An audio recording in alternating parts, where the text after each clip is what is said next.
It feels surreal, but the Malaysia D-League is over.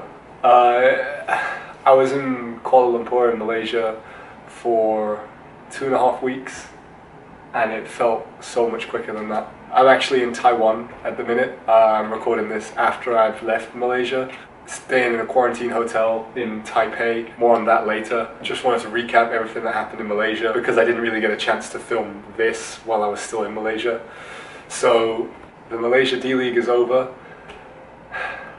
It feels weird because, you know, a couple weeks ago I was arriving in Malaysia all excited about how the new experience was going to be. My first tournament playing basketball post-college, post-NCAA, and I didn't know what to expect. The moment kind of came and went. When you're so invested in the moment, you kind of don't have an opportunity to take a step back and really process what's going on.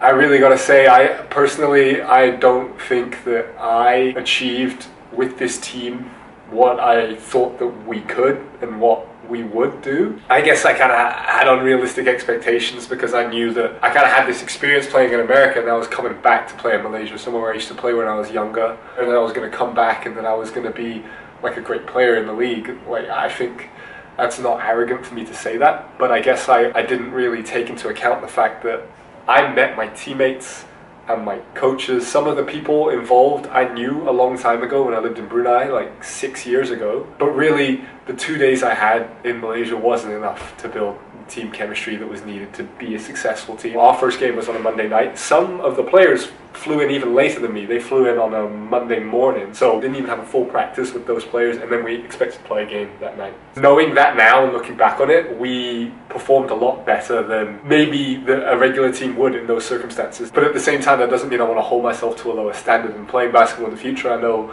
playing overseas and playing in different tournaments around the world in different countries, there's going to be times where you can come in and you meet a group of guys, you have to go out and compete for one another in a very short amount of time. So I think it's also a good learning experience in that regard.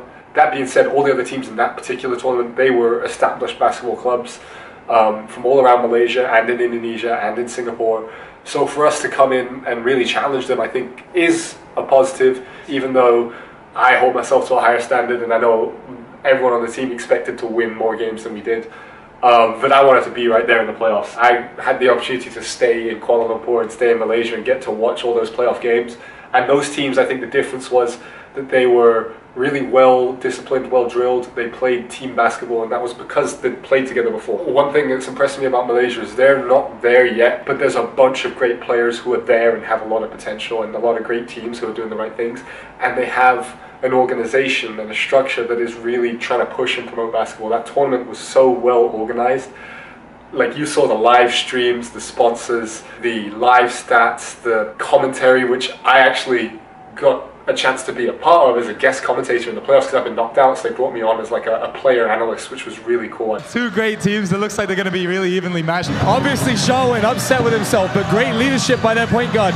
Out! Munlik fires! Bang! Munlik makes this an interesting ball game right here. So the whole setup was really professional. They're definitely on the right track within Asia with things like the Malaysia D-League pushing the game to improve. You know, personally, I think I didn't play badly. I think I definitely expected more for myself, knowing that I had that experience coming from playing at college in America. I wanted to come in and be one of the best players, but more than that, I wanted to win, which is why, you know, I don't know if I deserved it being on a team that didn't even make the playoffs, but I was named all first team for the tournament. I led the league in rebounds, and I ended up leading the league in points per game too. There was a player who averaged more points per game than me throughout the regular season, but his average went down after the playoffs. He was given the scoring title for the regular season, but once the tournament wrapped up, my name is at the top of the leaderboard. Ended up averaging 27 points and 14 rebounds, which, you know, obviously I'm proud of those numbers, but we were 1 point away from winning 2 different games, and both those, if we had won either of those games that we lost by 1 point, which I can take responsibility for because I missed the game-winning shot on day one, and I had a bad free throw night on the other game that we lost by 1 point. If either of those bounced our way, we would have been in the playoffs, right? Before our very last game, we knew we were out of playoff contention because the team that we were playing, even if we beat them, it wouldn't have moved us up in the standings.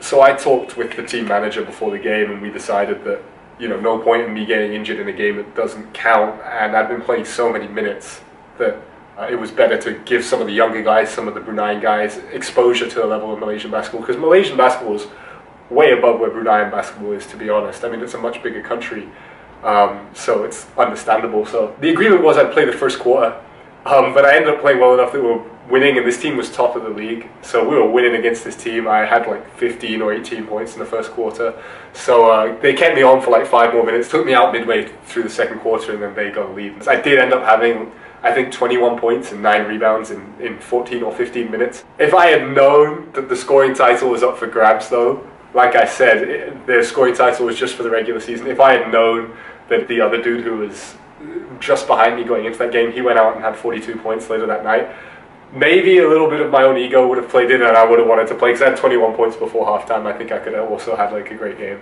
Anyway, my thoughts are all over the place there, but all in all, I think it was an excellent experience, and I'm very glad that I took the leap of faith, because I was only contacted by the manager a couple weeks before the tournament. It was, I think, the deadline for them to submit the roster, and he invited me last minute to join the team, and I'm glad I said yes and took that chance, and it was an awesome experience on and off the court. Got to reconnect with a lot of the basketball community in Brunei, which I've kind of been apart from for a long time because I was playing in the UK and playing in the US for so many years. But also leaving college basketball where I wasn't the guy. I think I had a great college basketball career, but I understand that my role in America is different, because there's a million other guys like me, a million other great players who are all competing for that same spot. So in American college basketball, everyone can play.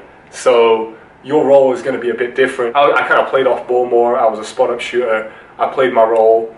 It was a lot more team-oriented game because everyone could hoop.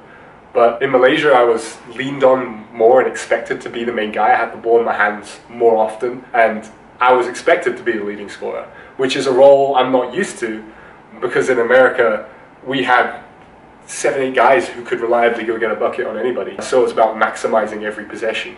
Whereas in Malaysia, to maximize every possession, a lot of the time meant that I had to be aggressive and get my head down and go to work. And I had to come to terms with that a little bit. It was harder than I expected to go from that mindset of what I was playing in America to being the guy. And I spoke with a lot of my friends, people I respect highly, who told me it was great to see my growth throughout the tournament and understanding and accepting that role. And the game comes much easier when I don't have to think about it, because having played in the US, I was so fixated on getting the best shot every single possession. Playing basketball in a way that you would maybe if I was the third option on a really cohesive team that had been practicing together for a long time, but that wasn't what it was. I was the first option on a team that we hadn't barely been practicing together for long. One thing also, in America, I was a small forward shooting guard sometimes, whereas here in Asia, I'm 6'6", whether it's in Malaysia or whether it's in Taiwan. I'm going to get to that in a second. I'm 6'6", so I got to understand that I'm going to be playing inside a lot more than on the perimeter than I'm used to. Coach wanted me to play more as a big man, which is a role that I'm not accustomed to. And I didn't adjust quick enough. I didn't do what I knew how to do on the inside. Now I'm more comfortable on the perimeter, but I need to learn to be comfortable on the inside too if I'm going to be successful playing here in Asia. That doesn't mean that I wasn't able to go on the perimeter and be successful. And I think actually if you look at the highlights from the D-League, most of my good plays I was playing on the perimeter because that's what I'm best at. But that wasn't what coach thought the team needed, and I think if more of the clips that you saw had been me working on the inside, that would have been closer to what coach wanted and closer to the team's vision, and maybe we would have won more games. It's difficult to say because I think the biggest part was really my mentality in having a bigger role. It was difficult because I'm used to not being a first option. But again, I think it was a really valuable experience. Yeah, they're doing great things in Malaysia, and I hope I can go back. I genuinely hope I can go back to Malaysia and experience that again, because I know that the Malaysia Premier League that they want to organise, future Malaysia D-Leagues, which I think I will still be young enough to compete in next year. It's an under-23 league. The basketball scene is on the rise in Malaysia, and I want to go back and I want to play there one day again. But Somewhere the basketball scene I think is even ahead of the curve of Malaysia. I think it's a lot further ahead of the curve than Malaysia right now is Taiwan, which is where I am right now. I'm here in Taipei in a quarantine hotel. I arrived here a couple days ago. I'm joining National Formosa University. I'm here to study for my master's degree in computer science, but also to play college basketball in the Taiwanese College Basketball Association. It's called the UBA. Basketball culture here in Taiwan is huge at the minute, and it's definitely on the rise in the context of Asian basketball. They have two major professional leagues, the P-League and the T1 League, both of which seem to be doing great things in terms of marketing, in terms of fan support, in terms of the money that's behind them, and the level of basketball that's being played, which is the big one. Now, the way it works here in Taiwan is, like most professional leagues around the world that aren't in America, there's a limit to how many import players you can have. An import player being basically a player that isn't from that country. Now, in most leagues around the world, every import is an American. This is where college basketball players in America who don't make it to the NBA go and play pro abroad, which means competition for import roster spots around the world is really tight. It's going to be guys who maybe didn't quite make it in the NBA, guys who are D1 college stars. For example, here in Taiwan, they've had OJ Mayo play here, Anthony Bennett, I think DeAndre Liggins played here. So a bunch of great players who have played here in Taiwan. This small island in Asia is supporting a major professional basketball league with great talents who are coming in. And I understand where I stand. I was a D3 college basketball player. I'm from the UK. My numbers in college were good for a 4-year starter and someone who played a major role in a D3 program's success, but I'm not Anthony Bennett, I'm not OJ Mayo, and I know I'm not going to be able to win a roster spot from those guys. So if that's my competition, I'm never going to sign a contract as a professional basketball player in Asia. But in Taiwan, if you compete in their college league for 2 seasons, then you no longer are considered an import, and you can enter the draft of both the P-League and the T1 League and be drafted by a team and not be considered a foreign import. And man, I tell you, the level in Taiwan looks like it's competitive. As I said, in Asia, it's really kind of setting the bar, especially in the sort of Southeast Asian region. Taiwan's basketball scene is really impressive, and I can see that even from afar. And I'm really looking forward to joining the team in the next couple of days. I'm hopefully going to be able to vlog this experience too.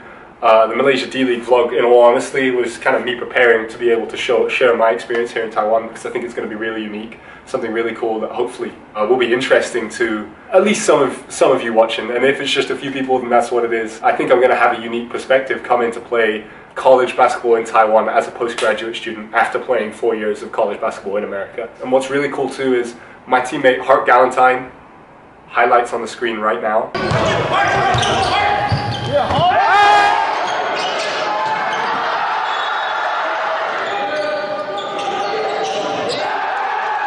Hart is here with me. He's actually here in Taiwan. He's going to the same university as me, National Formosa University, so we're going to share this experience together, share this journey of trying to use basketball to help us experience a new part of the world, experience a new culture together. And I think it's going to be really cool having him along for the ride. You know, I think we're going to be a good team too, because we played together for 4 years at Cornell. We're close friends. We know how each other plays.